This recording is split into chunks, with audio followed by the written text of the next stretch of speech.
Hello everyone. I've been recording things all day and I decided that I wanted to record something that was a little more casual. I don't know. I've had the house to myself for the past couple of days and I think I just feel like talking. Talking in a way that's not just me recording a story or something like that. Let's just have a little chat, shall we? Feels nice to do stuff like this every once in a while. Just kind of record whatever comes to mind. Yesterday, I did a bunch of yard work. I mowed the lawn, and I feel kind of bad because afterwards, I looked out the window and there was this little squirrel running around in my yard. I took a video of it actually, so I'll put it up on screen. And he was like looking through my lawn. I have a feeling that he might have had a couple of nuts stashed in the long grass and I might have chopped them up on accident. These little squirrels come into my yard all the time. I put these little corn cobs out on the tree, and this one little squirrel, well, little, actually he's really fat, probably because I feed him so much corn. He comes into the yard and he'll eat 2 whole corn cobs in a day. It's crazy, and then lay out all fat and digesting and resting, I guess. They're so cute. I love when wildlife comes into my yard. We also get a lot of birds, some crows.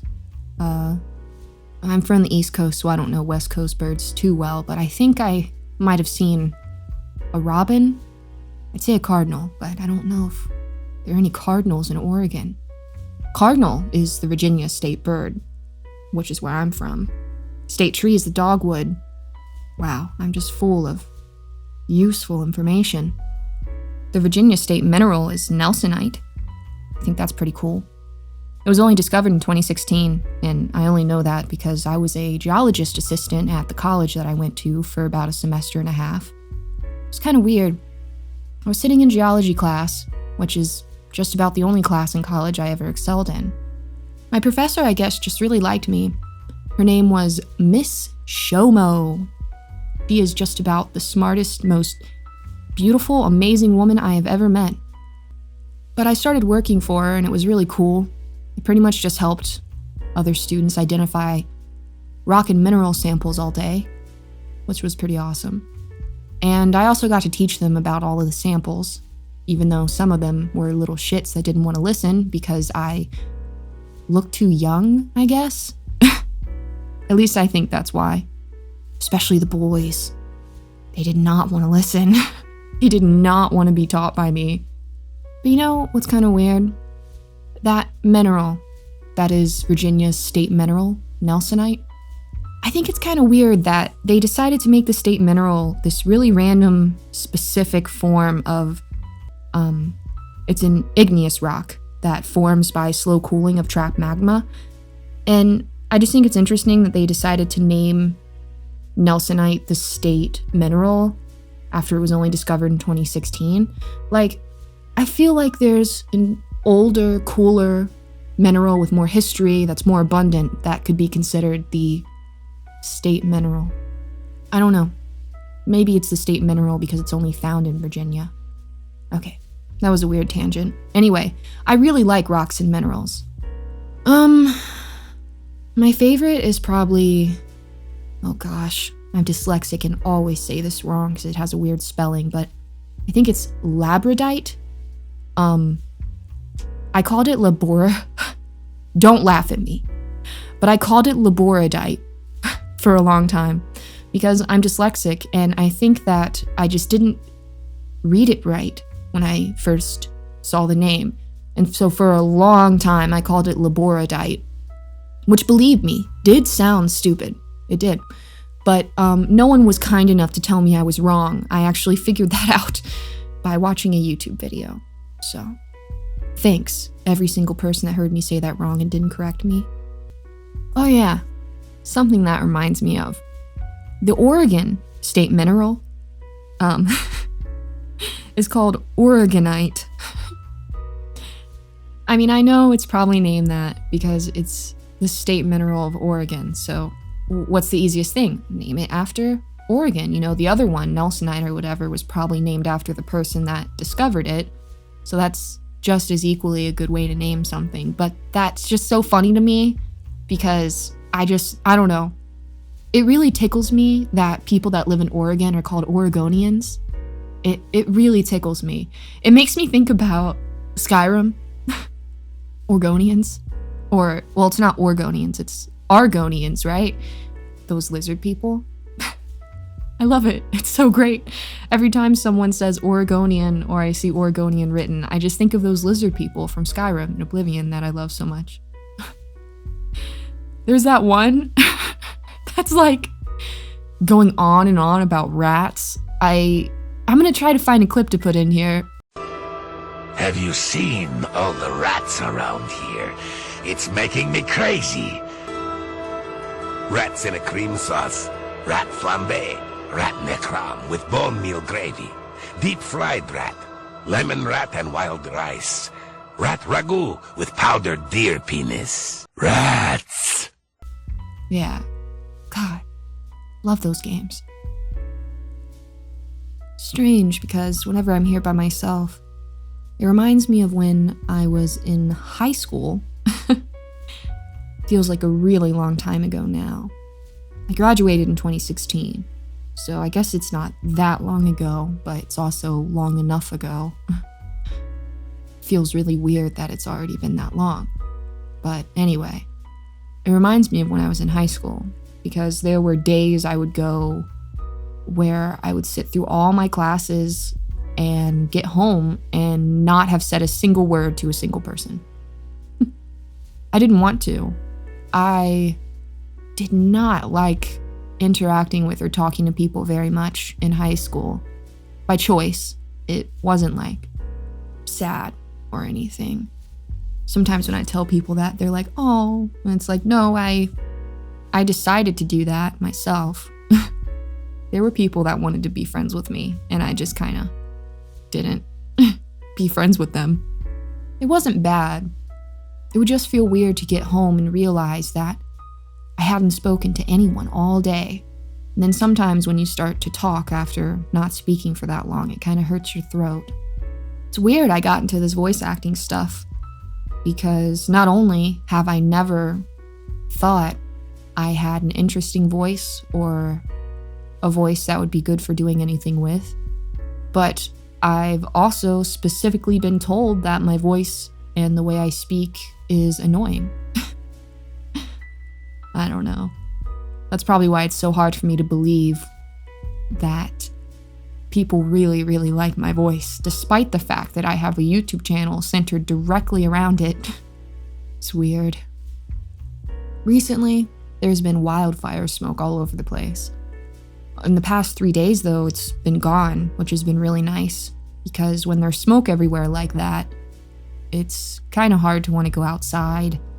Or if it's bad enough, they'll release a mandate telling you to stay inside because the smoke's bad for your lungs. I've been seeing videos and stuff about it, like over in Idaho and other places in Oregon and stuff where the wildfire's really bad. It looks kind of like a scene out of Silent Hill.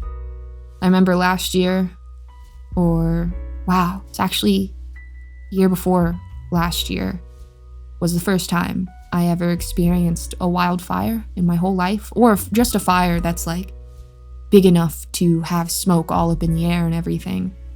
Because in Virginia and on the East Coast in general, it's not very common for there to be big fires. And if there are fires, it's like a house on fire.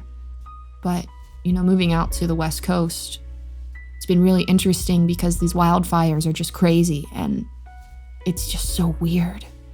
I guess it would probably be equally as weird if you move from the West Coast to the East Coast or just, a place over on the eastern side of the country where you all of a sudden have to experience things like tornadoes and hurricanes pretty frequently. I don't know. You lose some and you gain some more, right? You lose the tornadoes and hurricanes and you gain wildfires and earthquakes. Something that scares the shit out of me about living on this side of the country, and specifically in some place like Oregon. There's so many things out here that want to kill you. Mount Rainier and Mount St. Helens are both in very close proximity to where I live, and I know that they're not really active volcanoes, but it's still scary to think about. And if Mount Rainier exploded, all of that ice on the top would cause massive flooding, aside from the issue of having a volcano exploding already.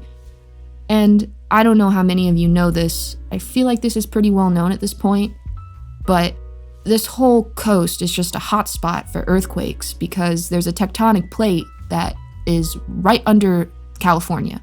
Like, California sits directly on top of a plate and a fault line. And, you know, in millions of years, California, as long as we're not wiped off the face of the planet by a meteor or something, is going to eventually slide away from the rest of the US and kind of float off and be an island, you know, very, very long time from now. But, you know, the plates move. And yeah, so I'm also terrified because there's lots of earthquake activity because of the tectonic plate movement. And I know for a fact that I think it's California specifically, but this coast is overdue for a very, very severe earthquake. They've got all kinds of stuff, you know, in the Earth's crust, all sorts of things that measure that stuff. And they figured out that there's going to be some sort of giant earthquake soon. That soon could be, you know, in a month or 10 years. We don't know, but that's pretty scary to think about. I'm not trying to give anyone anxiety, honestly. It's not something that should bother you on your day-to-day. It's just things I think about, especially being a geology nerd. You know, kind of like how people are like, what would happen if Yellowstone blew up? Like, yeah, Yellowstone could blow up and, like, take out half the country, but it's probably not going to. Or, like, if it did, we'd be able to evacuate a bunch of people and stuff. So we'd probably know ahead of time. All right, I'm going to stop talking about this because I already know I'm probably giving some people anxiety, but honestly, I'm just a geology nerd that thinks a lot about stuff like this. So please don't let me get to your head. And honestly, that stuff really isn't something you need to worry too much about. Let's see. Let's end this with something cheery, since all I've been doing for the past couple minutes is talking about earthquakes and natural disasters. Gonna be getting a new ferret soon. We decided that we definitely want to get a new ferret because Juniper, our ferret that we have that recently lost her cage mate, is really hurting for one. She is looking every day. She checks all the sleeping spots, looking for another ferret. So in the coming weeks, I'll probably have a video up about that. I'll probably try to vlog some of it. Not so much for YouTube, but more so for me, because I have so many videos of them, you know, as a pet owner. I don't know if all pet owners are like that, but I be in their face with my camera like they're my kids, honestly. So we'll probably have a video about that. I've got my eye on this one ferret we might end up getting. This boy ferret that recently was surrendered from a really terrible situation. But if we end up getting him, I'll talk about it. 'Cause it was pretty extraordinary, but it was also kind of a sad story. So if we end up getting him, I'll talk about it in that video. But otherwise, I think that's pretty much it. Been sitting here talking for a while now. I feel a lot better. I guess I kind of felt a little lonely since I'm here by myself for a while. And it felt nice to just talk for a little bit about some random stuff. You know, when you sit around all day, if you live by yourself or just like being by yourself, sometimes it feels nice just to talk for a while, even if it's not to anybody else, even if it's just into a microphone. Let me know how you all have been in the comments. Maybe we can chat again sometime.